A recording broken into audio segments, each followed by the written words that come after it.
Mislim, vsak padec podpore, ki v nekem trenutku kaže na trend, je za katerokoli vlado lahko zaskrbljujoč.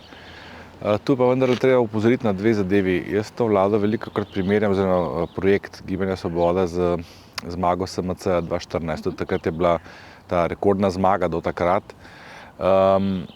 In so bile pričakovanja v tem sredstvu tudi visoka, tako kot so bile zdaj. Ampak če se spomnimo, takrat je začela podpora tisti vladi oziroma stranki padati pravzaprav že naslednji dan po volitvah.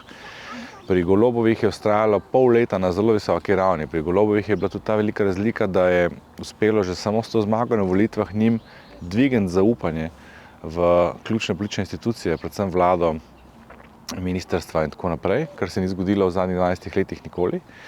In da je bila ta zaloga, ki so jo dobila, precej velika.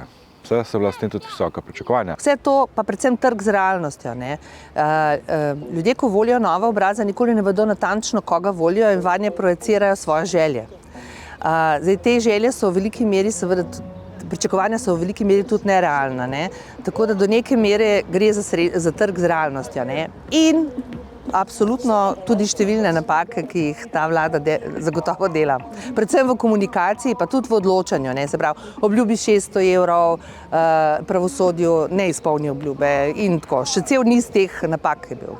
Bolj, ko bo podpora vladi nasploh padala, večja bo moč SD-ja. Ne glede na to, da bo razmerje število poslancev enako. Zato, ker čisto preprosto rečeno oni znajo. Levica pa mislim, da pa dosti pametno pelje ta napad. Mislim, da se dogaja nek poskus prevzema tega teritorija, ki ga je SD tradicionalno pokrivala. V bistvu obe kažete, da se zavedate svojega zelo manjšinskega položaja in obe gledate na to, kaj se bo dogajalo v Gibanju Svoboda. Ker Gibanje Svoboda še ni stranka, v pravem pomenu te besede, v bistvu šele nastaja.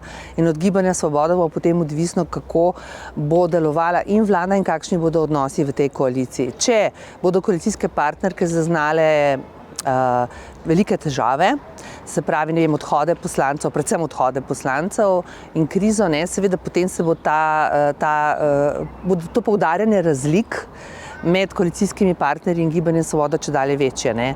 Ta hip razlike seveda so, se lahko tudi vidimo določene praske, niso pa še usodne. Vlada je enako Gibanje Svoboda in zato tudi Gibanje Svoboda podpora pada, s tem, ko pada podpora vladi, ne pa tudi tema dvema strankama. Te dve stranke sta na istem. To je to, kar sem prej omenil. Bolj, ko bo njim padala, bolj bo njim moč rasla. Ne samo relativno glede na razmere, tudi tem, kar bo počel na ministrstvih.